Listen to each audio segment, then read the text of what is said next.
বহুল আলোচিত ২১ August grenade হামলা মামলার রায় আগামীকাল রোববার ঘোষণা করবেন হাইকোর্ট।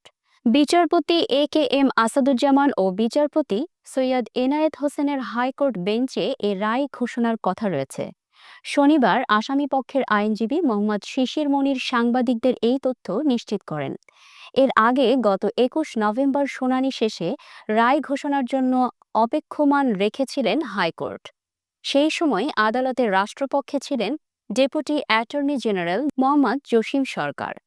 আসামিপক্ষে ছিলেন আইনজীবী এস.এম শাহজাহান ও শিশির মনির। গত ৩১ অক্টোবর বহুল আলোচিত ২১ আগস্ট গ্রেনেড হামলা মামলার ডেথ রেফারেন্স ও আপিল শুনানি শুরু হয়।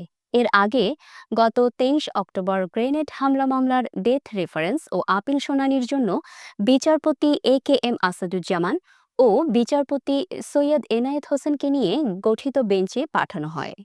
প্রসঙ্গত ২০০৪ সালের ২১ আগস্ট বঙ্গবন্ধু অ্যাভিনিউয়ে আওয়ামী লীগের সমাবেশে ভয়াবহ গ্রেনেড হামলা চালানো হয়। অল্পের জন্য ওই হামলা থেকে প্রাণে বেঁচে যান আওয়ামী লীগ সভাপতি ও তৎকালীন বিরোধী দলীয় নেতা শেখ হাসিনা। এই ঘটনায় আওয়ামী লীগের মহিলা বিষয়ক সম্পাদক, সাবেক রাষ্ট্রপতি জিল্লুর রহমানের স্ত্রী আইভি রহমান সহ ২৪ জন নিহত হন। এছাড়া দলের ৩ শতাধিক নেতাকর্মী আহত হন। এই ঘটনার পরদিন মতিঝিল থানার উপপরিদর্শক ফারুক আহমেদ বাদী হয়ে মামলা করেন।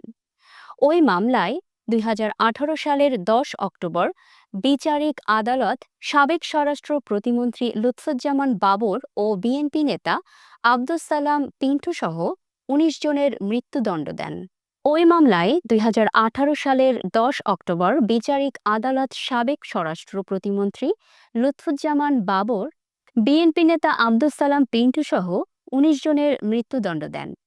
এছাড়া বিএনপির সিনিয়র ভাইস চেয়ারম্যান, বর্তমানে ভারপ্রাপ্ত চেয়ারম্যান তারেক রহমান সহ ১৯ জনের যাবজ্জীবন কারাদণ্ড দেন আদালত। একই সঙ্গে আরও ১১ জন আসামিকে বিভিন্ন মেয়াদে কারাদণ্ড দেওয়া হয়।